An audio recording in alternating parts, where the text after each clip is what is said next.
Alors les métiers de demain dans le secteur de l'économie numérique au sens large vont d'abord être des métiers qui vont être liés à la compétence marketing et commerciale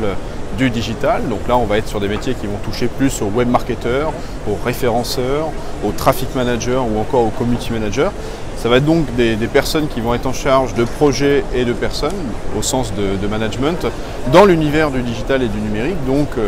pour le community manager, lui va gérer des communautés en ligne, alors que le traffic manager va être en charge de l'acquisition de trafic sur son site internet, tout comme la fidélisation et la conversion de clients sur son site internet en vue d'augmenter le panier moyen réalisé sur un site internet. Ça c'est pour la partie marketing et commercial. Pour la seconde partie qui va être là plus liée à l'entrepreneuriat, à la création d'entreprise, on va avoir une filière dédiée à ça au sein de l'ESSEN qui est la filière projet, parcours entrepreneur, qui va là permettre aux étudiants à la fois d'être étudiants mais aussi créateurs d'entreprise et donc de gérer une création d'entreprise de A à Z en étant incubé avec un partenariat justement au sein de l'école avec Boostil Lyon qui va permettre aux étudiants de se mettre dans la peau d'un véritable entrepreneur, de partir de l'idée jusqu'à la réalisation concrète du produit ou du service avec une éventuelle levée de fonds à la fin. Et pour cela, l'objectif derrière, c'est de faire des étudiants de véritables entrepreneurs qui peuvent commencer déjà dès la première année avec un statut d'auto-entrepreneur. On a aujourd'hui 15% de nos étudiants en première année qui ont un statut d'auto-entrepreneur et qui, au fur et à mesure des années, développent justement des compétences en gestion de projet et entrepreneuriat. Voilà. Ça, c'est pour les métiers de demain et les métiers qui sont effectivement, alors si on peut appeler entrepreneur un métier, c'est plus une vocation qu'un métier, des secteurs qui sont effectivement en vogue au sein du numérique aujourd'hui. Et puis la troisième facette, c'est évidemment la facette qu'on est en train de développer avec la nouvelle enseigne WebTech, la facette ingénierie informatique, où là on va vraiment être sur des métiers qui vont tourner autour des technologies innovantes comme l'intelligence artificielle, la robotique ou les drones. Alors, super question parce que ça va me permettre d'évoquer un sujet fondamental au sein de nos écoles, le savoir-être. Aujourd'hui, on a trop souvent tendance à devenir technicien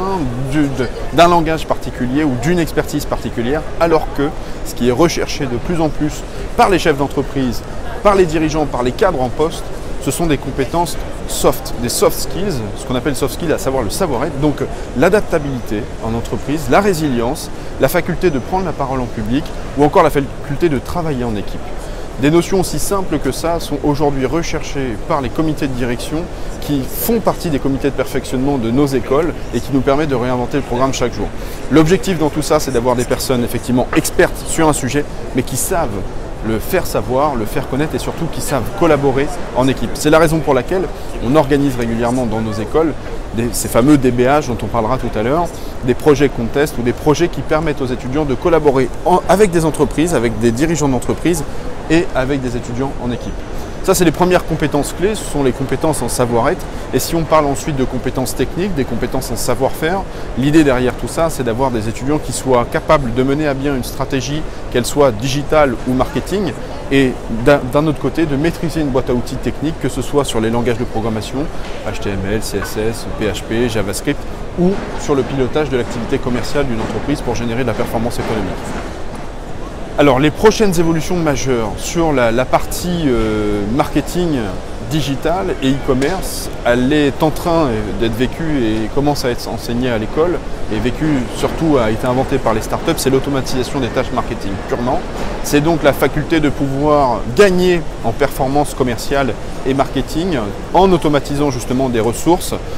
et en automatisant des tâches finalement qui deviennent clés pour la stratégie marketing,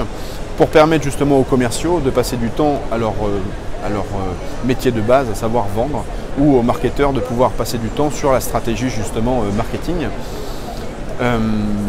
L'automatisation donc des tâches marketing et commerciales à travers justement l'intégration de CRM ou l'intégration d'outils tels que Zapier ou IFTTT qui permettent justement de générer du leads automatiquement et de pouvoir le traiter automatiquement à travers de l'email marketing ou à travers du SMS marketing. Ça c'est pour la partie marketing et commerciale. Et puis évidemment les compétences clés de demain sur la partie plutôt numérique et ingénierie, on va la toucher plutôt à l'intelligence artificielle, à l'impression 3D ou